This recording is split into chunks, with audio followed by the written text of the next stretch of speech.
এক আবেগঘন মুহূর্ত। দীর্ঘ 15 বছর শিক্ষকতা শেষে প্রিয় সহকর্মী ও শিক্ষার্থীদের কাছ থেকে বিদায় নেওয়ার সময় আবেগে আপ্লুত হয়ে পড়েন বিদ্যালয়ের প্রধান শিক্ষক শেখর হালদার। এত সম্মান, এত ভালোবাসা এই বিদ্যালয়ে পদার্পণ না করলে আমার জীবনে মনে হয় আমি এত স্মৃতি বিজড়িত এত সম্মান আমি পেতাম না। এই বিদ্যালয়ে আমার বিদায়, আমি বিদায় কথাটা বলতেই আমি গতদিন থেকেই আমি খুব ভারাক্রান্ত হয়ে পড়েছি। এই শিক্ষক মন্ডলীর ভিতরে যা পেয়েছি বিরল ঘটনা। আমি একটি কথা বলতে চাই, আমি এই স্কুলের প্রধান শিক্ষকের দায়িত্ব পালন করার শুরু থেকে এই দোতলা থেকে আমার প্রাণটা ভরে যায়। আমি দেখিনি কোনো স্কুলে আছে কিনা আমার জানা নেই। আমি নিচে না নামা পর্যন্ত আমার কোনো শিক্ষক আমার আগে পা ফেলেন না, আমার অনুসারে আমার পিছনে পিছনে আসেন। এই স্মৃতি কোনোদিন ভুলবে না।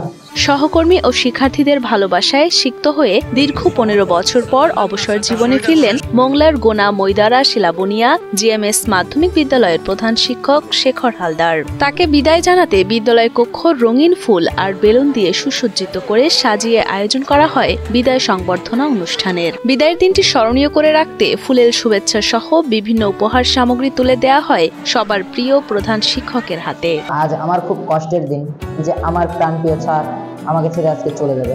স্কুলের প্রত্যেকটা স্টুডেন্টকে ভালোবাসে স্যার। আজ খুব দুঃখের দিন যে স্যার আমাদেরকে ছেড়ে বিদায় হয়ে যাচ্ছে। আমাদের এসএসসি পর্যন্ত থাকলে হয়তো স্যার আমাদেরকে আরও হেল্প করতেন, কিন্তু স্যার তাই সেই সুযোগটা পেলেন না। এবং স্যার তারই হাতে অনেকগুলো স্টুডেন্ট তৈরি করে দিয়েছে এবং স্যার অনেক অনেক ভালো। আমাদের জানা মতে স্যার আমাদের সাথে কখনো খারাপ বিহেভ করেনি, আমাদেরকে শিখাইছে যে এই জিনিসটা ভুল, এই জিনিসটা খারাপ। তখন আমরা স্যারের কথা বলতাম। আমাদের খুবই কষ্ট হচ্ছে, কারণ আমরা এই স্কুল থেকে চলে যাওয়ার আগেই স্যার আমাদের মধ্যে থেকে চলে যাচ্ছেন। কি বলবো জানি না, খুবই আবেগপ্রবণ হয়ে পড়েছি। স্যারের কাছ থেকে আমরা কখনো কিছুর অভাব বোধ করিনি, সবসময় আমাদের পাখির ছানার মতন আগলেই রেখেছেন। কি বলবো জানি না, ভিতরটা ফেটে যাচ্ছে। আর স্যারকে আর অ্যাসেম্বলিতে কখন আমরা পাবো না। শিক্ষকের প্রতি শ্রদ্ধা জানাতে বিদায়ী অনুষ্ঠানে যোগ দেন বর্তমান ও প্রাক্তন শিক্ষার্থীরা। বক্তব্যে তারা জানান তাদের অনুভূতি। স্যার আমাদের খুবই প্রিয় ছিলেন, শুধু আমার না, আমাদের প্রত্যেকটা স্টুডেন্টের, এমনকি আমাদের শিক্ষকের কাছে খুব প্রিয় ছিলেন। আজ আমাদের খুবই একটা মর্মাহত দিন, কারণ এই দিন আমাদের মাস থেকে আমাদের বিদ্যালয়ের প্রধান শিক্ষক তিনি আমাদের কাছে বিদায় নিয়েছেন। দীর্ঘ 5টা বছর আমি স্কুলে এসেছি। তিনি আমাদের সবসময় আগে রেখেছেন, বলেছেন লোকেশ তুমি পারবা, তুমি চেষ্টা করো। আমি কিন্তু ভালো ছিলাম না, মোটামুটি আমরা হয়েছে। আমি প্রথম যে সময় স্কুলে আসলাম আমি পড়াশোনার কোনো জ্ঞানই ছিল না আমার।